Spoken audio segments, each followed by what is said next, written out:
So it'll be interesting to see how much Joey plays right away on, and it looks like he's going to be able to play some on Monday. Opening tip controlled by the Railers. Horsham down low to Gavin. Gavin goes up strong and quickly. He's going to go to the line shooting two. Railers did a nice job trying to get the entry pass from Horsham down to block, and Gavin, where he spent a lot of the last night, back at the free throw line. Well, it's nice too. We threw that pass where we run that play to one of our big guys underneath, and Gavin caught it and went right up. Usually our guys are hesitant of somebody coming over in the block shot, or maybe we've got a little bit bigger guy on us and we don't take it up right away. That time Gavin caught and went straight to the basket, and good things happened and got to the free throw line. Foul on 6'5" sophomore Tanner Scott. His second free throw up and good, so the Railers are on the board early here. Other starters for Mattoon: 6'1" junior Jared Pilson, 5'11" sophomore Andy Veith, 6'3" junior Austin Wetzel, 6'3" junior Travis Cattell, and as we said, 6'5" sophomore Tanner Scott.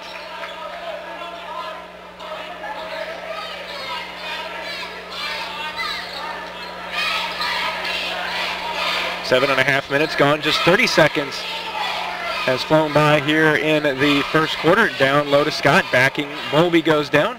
Contact, no call. Spear, inside out. Jumper from the corner for three, left it up short. That was no good from Wetzel. And Max Cook quickly into the front court for the Railers. Max will pull up four and open three and hit. Yeah, he's pretty tough when he can get going like that. Max on almost, I would call it an 85% sprint, bringing it up the floor, and he stops on a dime and pulls up from three. And that's just a sign of confidence that you see a little bit more now in Max than we did early on. Railers off to an early 4-0 lead, and I think this is certainly, Josh, what the coaching staff was hoping for. Don't show any letdown from the game over Landfair last night. You had that big high walking out of here, and you didn't want to let there to be a drop-off in intensity. Certainly, so far, we haven't seen it. Well, one way to do that is start early. Horsham three. That three is no good. Rebound's going to be tracked down by Pilson. Quickly in front. Nice bounce pass across to Scott. Down the lane. Finger roll, no good. Ball tipped around into the hands of Max Cook. Max going to stop and pull up for another three. I think they've figured out he might do that, so they're going to guard him this time. Podbelsic skips it on top to Horsham. Swinging around. Gavin's going to drive baseline. Kicks it out on top to Podbelsic. Swing it to an open Horsham on the way for three. That's off no good. Rebound down to Cattell. Max made an unselfish pass, and he should have shot that. He was wide open at the top of the key, and that's his shot. Cattell.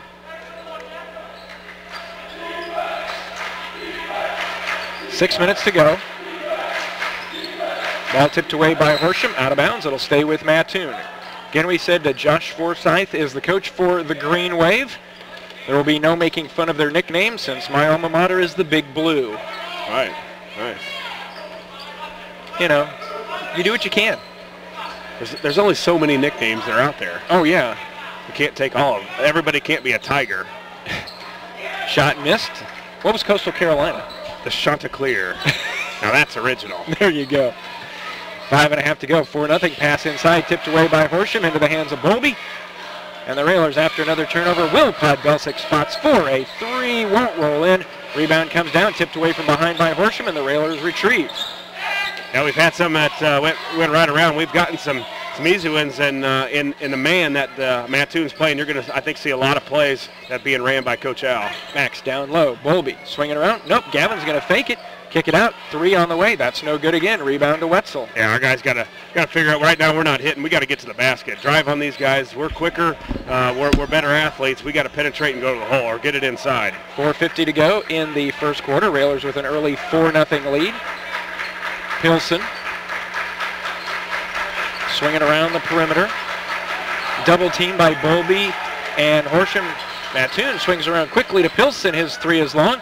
Rebound to Wetzel.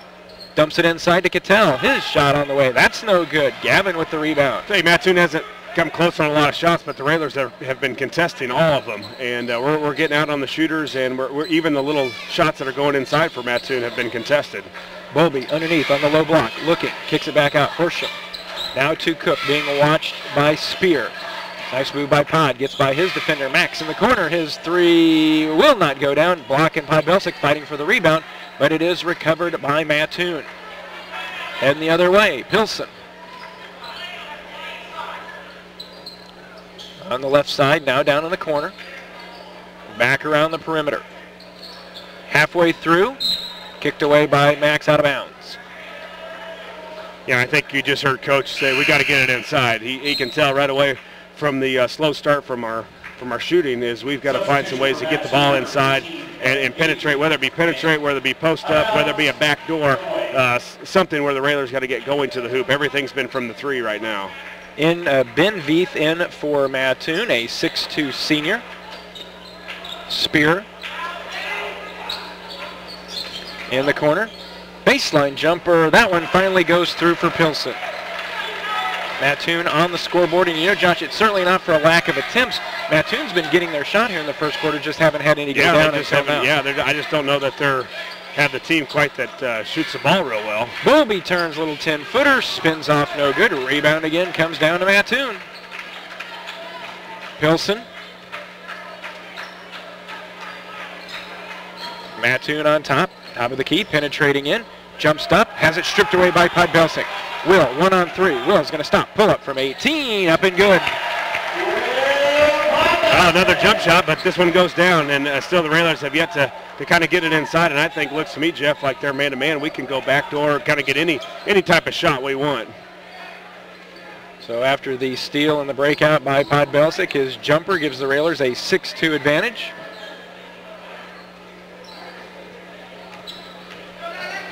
Spear down in the corner, double team from Cook and Bowlby, and they work it around out to the outside now to Cattell. Yeah, they're not real exactly in a hurry to score either. It doesn't look like pretty patient on passing the ball around. Max with a nice tip away and steal. Can he track it down? No, it's going to be tracked down by Cattell in the backcourt.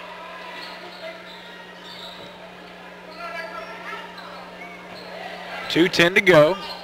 Railers on top, 6-2. Veith back on top to Spear. Watched by Podbelsic. Try to dump it inside and thrown away, tipped out of bounds. It's going to go to the Railers. Yeah, I was about to tell you that Mattoon is one of the only high school teams that puts their name on the back of the jerseys. I thought it was their last name, from quite a distance, but it just says Wave. Unless they're all named Wave. Well, yeah, that's true. 30-second timeout taken by Mattoon. Railers are up 6-2, 2:01 to go. We will certainly keep it here at Roy S. Anderson. And, I guess if you're Mattoon, you're sitting there going, as bad as we've played, we're only down 4. I'm sure it's not as friendly a message over in the Railer huddle. No, it hasn't been exactly competitive right now. It's pretty laid back, as you would assume on some point. The crowd's a little bit different tonight, not near as full. But they're just waiting for something to happen as some of the sophomores come in now, and Bobby Donosky checks him. But it hasn't been that intense atmosphere that was here last night. Podbelsic, Bowlby, and Horsham all go to the bench. As you said, Bobby Donosky, Austin Cruz, and Peyton Ebelair into the contest. Max drives by his guy, will not get the shot to count as he was fouled out on the floor, and that'll be the first foul on Spear, second on the team. And I think without a doubt, and this was the case last night, and certainly here tonight, I think Max is probably the best player on the court. Oh yeah, there's no question. I think Max can go to the basket when he wants. We've just got to do it. Gavin with a nice strong move, spins it good, count it, and he's fouled. We talked about it last night. Gavin didn't have one of his better games.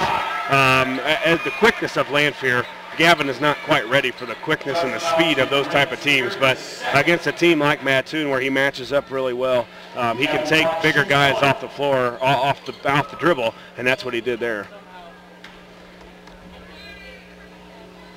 Free throw up and good. Austin Wetzel returns to lineup for the Green Wave. 9-2. 1:35 to go in the first quarter. Wetzel works it across into the front court to Pilsen. Pilsen being watched by Ebelair. Down in the corner to Ben Veith. Pilsen works it near the top of the key. Pressured by Ebelair.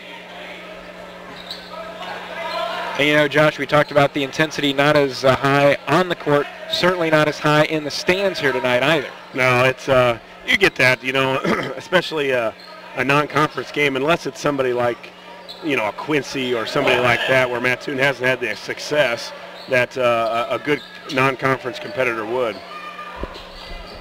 In the corner trying to drive baseline Scott. Instead, he steps on the baseline, so it'll go back to the Railers. That was going to be a stat of mine tonight, was to see how many turnovers Mattoon would have, just not seeing this type of 1-2-2 pressure, and you can already see they're starting to pile up early for Mattoon. Approaching the 40-second mark. Cruz turns out to Cook. Now the Railers all outside the three-point line. Donofsky. Cook hands off to Gavin. Gavin down the lane, kicks it open, wide open. Donofsky, three, rattles in and out. Rebound to Mattoon. Well, it'd be tough for me to pass the ball when I had a layup. 15 seconds to go. Lincoln on top, 9-2. First quarter coming to a close here at Roy S. Anderson.